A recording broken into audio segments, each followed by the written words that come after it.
and welcome back to week 3 of the quilt along. We will be focusing this week on assembling the smaller units that we constructed last week into large blocks. That also means that there's only 1 week left of the quilt along. If you just now are joining us for the quilt along, I encourage you to go back and watch weeks 1 and 2 and get caught up. Week 1 focused on prepping and cutting our fabric. And week 2 focused on constructing the smaller block units like the flying geese. The videos and blog posts can all be found on my website, fieldstovefabric.com, under the blog section. It has been so much fun to see your progress each week, and I can't wait to see how your blocks turn out after this week, after we put all the pieces together. This has been my first quilt along as a host, and it's been really enjoyable. And so thank you so much for you all participating. So last week we made our flying geese blocks, our quarter square triangle blocks, corner units, and also the inner units. This week we will be sewing those blocks together to make the larger blocks in our quilt. We will first begin by constructing the sawtooth star blocks and then assembling all the components together for the rest of the large block. Last week, we chain pieced the smaller units as we sewed all of the same units at the same time. However, you're free to construct 1 block at a time if that makes more sense to you or if that's easier for you to keep organized. So let's get started by making the sawtooth star block. Gather the fabrics that you need for each block to make the sawtooth star block. You'll need 4 of fabric D, 1 of fabric A, and 4 corresponding flying geese. Again, I find it very helpful to refer to my fabric swatch chart for my scrappy version. You may also want to be aware of how you are orienting any directional fabrics in this block. For example, I want these sweet birds to be facing the right direction for my fabric A. And if I have any of fabric D that are directional, I will also want to make sure I have those laying out the right way for this block. I will then piece together the top row, the middle row, and then the bottom row for each of the sawtooth star blocks. There are 3 components to each row. Once those are sewn and pressed, we will then sew the 3 rows together to make the sawtooth star block. We'll repeat this for all of the blocks needed in whichever size of the quilt you are making. Again, you can use chain piecing if you want to do all of the top rows for all of your blocks, or you can just work on 1 block at a time as I'm doing in the video here.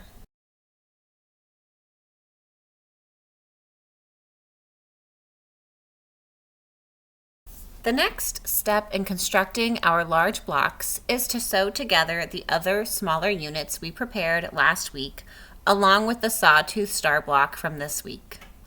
The top and bottom rows will have 2 corner units and 2 of the pieced quarter square triangle units. The middle row will have 2 of the pieced together quarter square triangle units on either side of the sawtooth star block. Again, you will want to double check the placements of these units to make sure they are all facing the right way according to the diagram in the pattern. Sew each row, the top, middle, and bottom, and then sew those rows together to make a larger unit. Do this for all of your blocks.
Next, take the corresponding inner units and lay them out with your block. You will sew the two shorter inner units to the sides of the block. Then the longer inner units will go on the top and the bottom of the block. I pressed my seams away from the middle block since there aren't as many conflicting seams along the inner units, but feel free to still press your seams open if you prefer to do so. Once the inner units are sewn and pressed, you may want to measure your blocks at this point before they get their final border.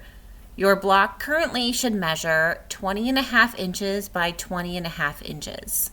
I like to use my longer ruler that goes up to 24.5 inches, and that is why I like to measure at this point, because I know that it will still fit the ruler that I have here in my studio. But if you were making the single star crib version of the quilt, then your block should measure 40.5 inches by 40.5 inches. You can measure this by folding your block in half and measuring that way, or if you would like to use your cutting mat, if there are measurements that large, you can also double check it that way. Lastly, gather the matching N rectangles and O rectangles. Sew the two N rectangles on either side of the block, then press. And then lastly, you're going to sew the two of the O rectangles to the top and the bottom of your block. The block then should finally measure 24.5 inches by 24.5 inches or 48.5 inches by 48.5 inches if you're making the single star crib version. Once you repeat these steps for all of your blocks, you will have all of the quilt top blocks completed.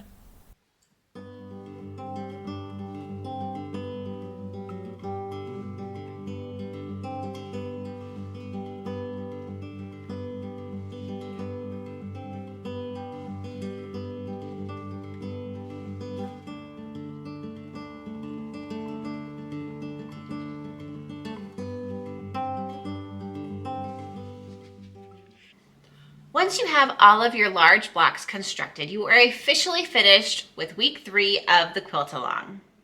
Before you go, I want to tell you about the sponsor for this week's prize. This week's sponsor is Aliso Iron, and they are donating one of their mini irons to one lucky winner. And I love having those mini irons next to my sewing machine so then I can iron and quickly get back to piecing my quilt. To enter, make sure that you post a progress photo before week 4 on Instagram. Tag me at fieldstone.fabric and use the hashtags #LetItShineQuilt and #LetItShineQAL. I will announce in the blog post for week 4 for the winner for this week. Thanks again for tuning in, and I can't wait to see your progress from this week. By the end of week 3, you will have all the large blocks ready to put together into your quilt for week 4. I'm excited to see your progress, and I'll see you back here next week for our final week together of the quilt along.